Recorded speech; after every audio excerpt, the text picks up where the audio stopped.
Olá, galera esperta! Estamos aqui para continuar nossa playlist de botânica.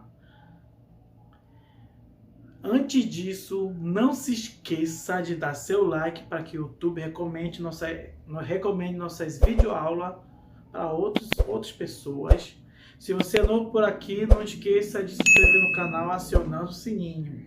Beleza? Então, com sangue nesse olho, que é a bola da vez, é fisiologia vegetal. Fisiologia vegetal é a parte da biologia que estuda o funcionamento do organismo da planta, que inclui a nutrição, o crescimento e a ação dos hormônios vegetais, e assim como a floração. Beleza? Vem comigo! Então, na nutrição vegetal, vamos ver nessa aula aqui um pouquinho sobre esses elementos químicos essenciais para a planta, assim como também como é corrigir essa deficiência dos elementos químicos e como ocorre essa absorção desses nutrientes da água e sais minerais. Então, quem são os elementos químicos essenciais para as plantas? Vão ser os macronutrientes e os micronutrientes. Os macronutrientes a planta precisa em grande quantidade. E os micronutrientes a planta precisa em pequenas quantidades. Quem são esses macronutrientes? O hidrogênio, o carbono, o oxigênio, o nitrogênio, o fósforo, o cálcio, o magnésio e o potássio. Caso tenha, e tem que estar na dosagem certa, porque senão isso vai impedir esse crescimento dele. E os micronutrientes? O cloro, o ferro, o boro, o sódio, o zinco, o cobre e o níquel. Beleza? Vem comigo. Estes macronutrientes, que são os chomps, só para te lembrar, são os principais constituintes das moléculas orgânicas. O cálcio faz parte da constituição da lamela média, lá na parede celular. O potássio é um regulador da pressão osmótica no interior da célula vegetal. E o magnésio vai ser parte constituinte da clorofila. E já os micronutrientes, que já citamos, que é o sódio, cloro, o cobre, o zinco, ferro, boro e etc., que precisam em pequenas quantidades, atuam como cofatores de enzimas, que são necessários em pequenas quantidades. Beleza? Vem comigo! E no caso do solo ser deficiente nesse nutriente, o que fazer? Como fazer essa correção do solo? É a adição de adubos orgânicos. Atenção, que é a questão da aplicabilidade na agricultura. Então, como é que se dá essa adição de adubos orgânicos? Se dá por resto de alimentos, restos vegetais e fezes de animais. Esse processo aí que vai transformar é um processo do ciclo da matéria, que estão lá na ecologia. Então, no processo da decomposição biológica, os micro-organismos, os decompositores, bactérias e fungos, ocorre a liberação de elementos essenciais para o desenvolvimento da planta, para a ciclagem da matéria, de orgânica para inorgânica. E a adição de adubos químicos vai conter os sais minerais com os seguintes macronutrientes.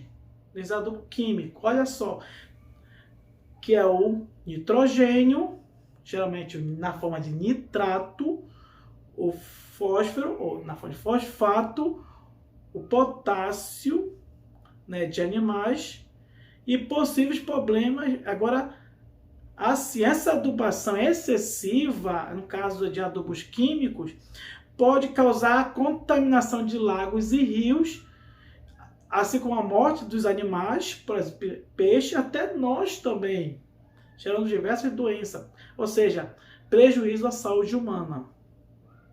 Então, e uma coisa interessante lá na adição de adubos orgânicos é só lembrar na questão da sustentabilidade, na questão da compostagem.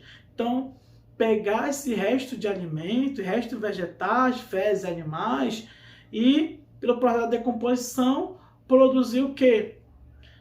O adubo, né? Os elementos necessários para a planta, esse adubo orgânico.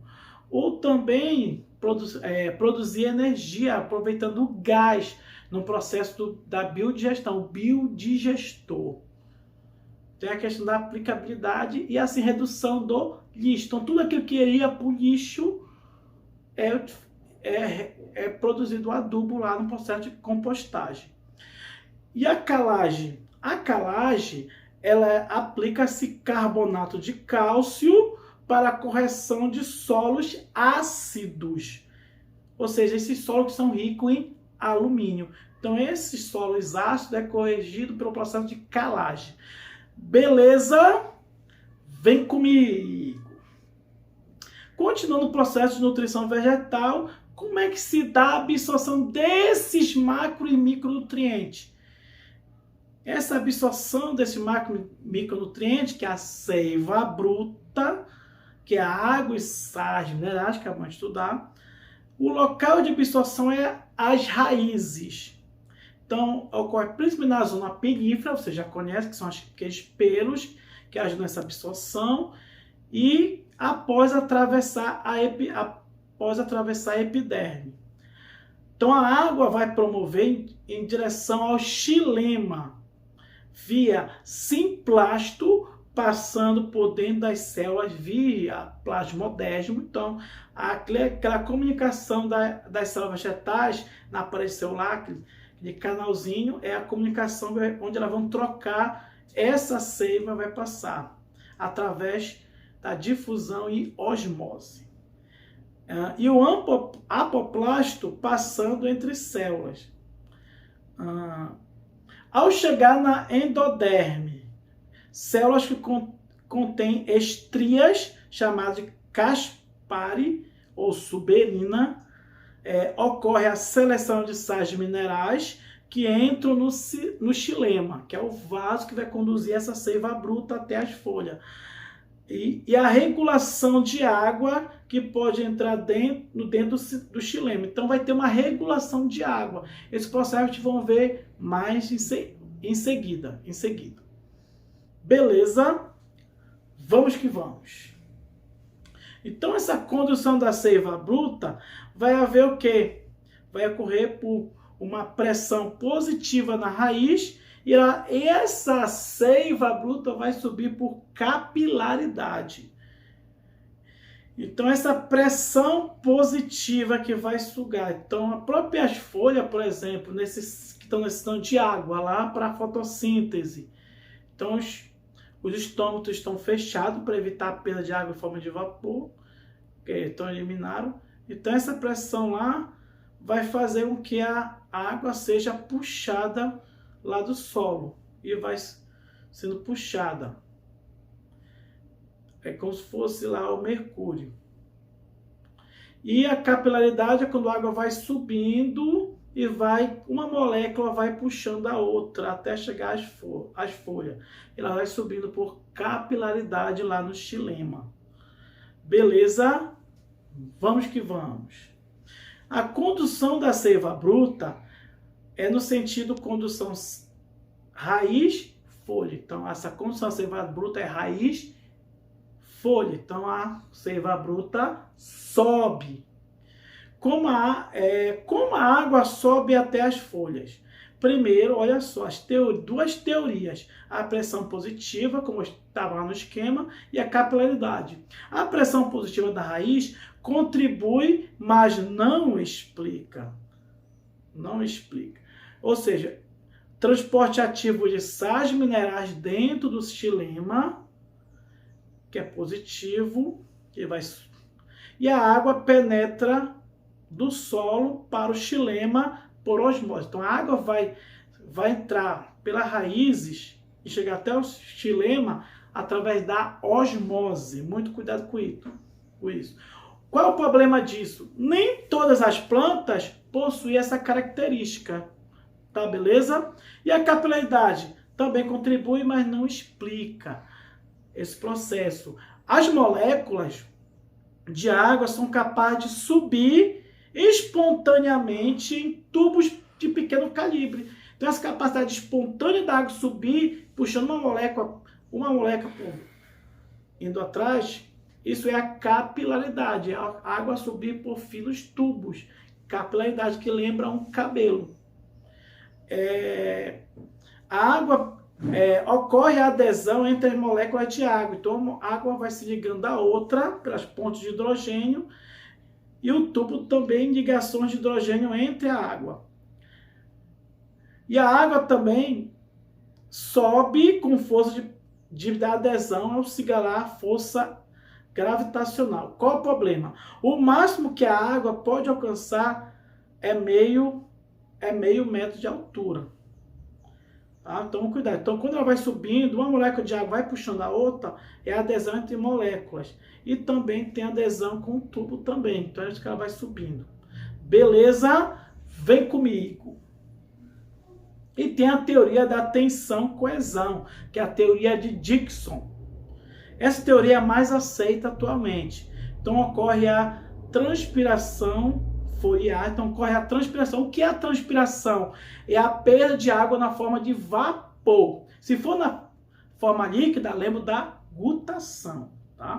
Na forma de vapor, é a evapotranspiração. E ela vai, quando os estômagos se abrem, e ela perde. E a água em forma de vapor sai para o ambiente. E a pressão de dentro do xilema da folha diminui. Então, quando ocorre a transpiração, diminui a pressão no xilema e ocorre um fluxo de água no sentido caule-folha. Então, a pressão dentro do xilema, do caule, vai diminuindo. Esse fluxo de água no sentido de raiz-caule. Então, a coesão das moléculas de água e a tensão existe na coluna de água no xilema que permite a subida da água da raiz até as folhas. Então aí o esquema vai mostrando aí o corte na raiz, onde a água vai sendo absorvida do solo e vai cair no caule, e pro caule através do xilema internamente e chega até a folha. Então essa é a teoria de Dickson ou teoria tensão-coesão. Beleza? Vem comigo! Até aqui foi nossa aula de hoje, onde nós falamos sobre os elementos que nutrem a planta e o processo de absorção dessa seiva. Beleza? Para vocês, um Cezano Carvalhão e um beijo no seu coração.